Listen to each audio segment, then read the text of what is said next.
여러분은 요리 시작 전에 어떤 준비를 하시나요? 도마에는 엉망이고 재료는 이리저리 널브러져 있고 정신없이 시작하다 보면 조리 동작도 마음도 다 흐트러지죠. 그런데 오늘 알려드릴 조리 전 준비 습관만 바꿔도 요리가 놀랍게 달라집니다. 동작은 간결해지고 깔끔해지고 음식의 맛까지 달라집니다. 사소한 습관 몇 가지만 익혀도 위생부터 안전, 조리 속도까지 완전히 바뀝니다. 저는 조리 전문 학교를 졸업하고 약 8년간 현장에서 조리사로 일했습니다. 그 중에 가장 기억에 남는 말은 일식당 주방장 출신 교수님의 한마디였습니다. 마음이 안 좋을 때 초밥을 지면 초밥이 맛이 없다. 요리는 항상 좋은 마음으로 대접해야 한다. 오늘은 사랑하는 사람을 위해 음식을 준비할 때의 마음가짐부터 도마 세팅, 그리고 손배임 없는 칼질 노하우까지 평생 써먹을 수 있는 조리의 기본을 알려드리겠습니다. 요리를 막 시작하신 분들부터 오랜 기간 가정에서 요리해 오셨던 분들까지 알지만 실행하기 어려웠던 기본을 함께 정리해 볼게요. 첫 번째, 요리의 기본 세팅입니다. 도마는 항상 아래에 젖은 행주를 깔아 미끄러짐을 방지해 주셔야 해요. 행주를 물에 흥건히 적셔 짜지 않고 깔아주시는데요.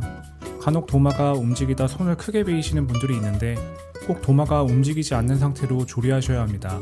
그리고 도마 옆에는 물에 충분히 적신 행주를 두고 칼을 닦으며 사용하세요. 칼에 묻은 식재료를 닦아내며 사용하면 위생적이고 절삭력이 좋아집니다. 중간중간 행주를 빨아가며 사용하시면 됩니다. 그리고 칼을 도마 위에 내려놓을 때는 항상 나래 방향이 몸의 반대 방향으로 두고 몸에서 멀은 쪽으로 두셔야 칼이 떨어지지 않습니다. 주방에서 칼은 항상 조심하셔야 해요. 두 번째는 위생입니다. 간혹 마른 나무 도마를 그냥 사용하시는 분들이 있는데요. 마른 도마에 식재료를 바로 썰면 재료의 수분이 나무에 배이기 때문에 위생적으로 매우 좋지 않습니다. 항상 나무 도마는 물에 충분히 적셔 물기를 머금은 상태에서 겉면만 물기를 닦은 뒤 사용하셔야 합니다. 도마는 항상 세척 후 건조해서 보관해주세요. 여유가 된다면 최소 2개의 도마를 준비해서 육류, 생선, 채소를 구분해서 사용하세요. 이렇게 하면 교차 오염을 방지할 수 있습니다. 닭고기나 생선같이 냄새나 오염이 생기기 쉬운 식재료를 손질한 후에는 끓는 물이나 크림콜 같은 식품 살균 소독제를 뿌려주는 습관을 들이세요. 특히 조리 후에 손이나 주방 곳곳에 식품용 살균 소독제를 뿌려주는 습관을 들이면 좋습니다. 세 번째는 칼에 대해서 말씀드릴게요. 먼저 칼을 잡는 방법부터 알려드릴게요. 가정에서 사용하는 양날 칼은 손잡이를 감싸듯 편안하게 쥐고 날 뒤쪽을 움켜쥐듯 잡는 것이 정석이에요. 손에 과도한 힘이 들어가지 않고 날과 손잡이를 같이 잡으면 손목에 힘이 덜 들어가고 칼질이 훨씬 편해요.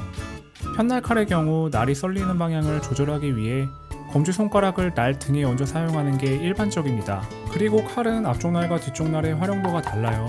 앞쪽 날은 연한 식재료를 썰 때 또는 재료를 얇게 썰거나 디테일한 작업을 하기 수월하고, 뒤쪽 날은 생선뼈나 무처럼 크고 단단한 재료를 썰 때 사용합니다. 보통 칼의 앞쪽 날은 뒤쪽 날에 비해 얇기 때문에 앞쪽 날로 단단한 식재료를 썰면 칼의 이가 깨지고 칼을 잡은 손과의 거리가 멀기 때문에 힘이 훨씬 많이 들어가 비효율적입니다. 양날 칼은 날이 젖은 상태에서 밀어 썰거나 당겨 썰 때 절삭력이 가장 좋습니다. 간혹 수직으로 눌러서 써는 분들이 있는데 밀거나 당기는 습관을 들이면 재료도 깔끔하게 썰리고 손목에 힘도 덜 들어가 훨씬 편합니다. 그리고 칼에 자주 손 다치시는 분들을 보면 칼날을 수직으로 내리거나 날을 손방향으로 쓰시는 경우가 많더라고요. 칼날은 항상 손의 반대 방향으로 약간의 각도를 주어 써는 습관을 들이세요. 손의 반대 방향으로 각도를 주고 도마와 재료가 고정되어 있다면 절대 손을 베일 일이 없습니다. 그리고 가정에서 조리하실 때는 항상 발등이 막힌 단단한 슬리퍼를 신는 게 좋아요. 저는 개인적으로 크록스사의 딜런 클로그를 추천드립니다. 네 번째는 조리의 마음가짐입니다.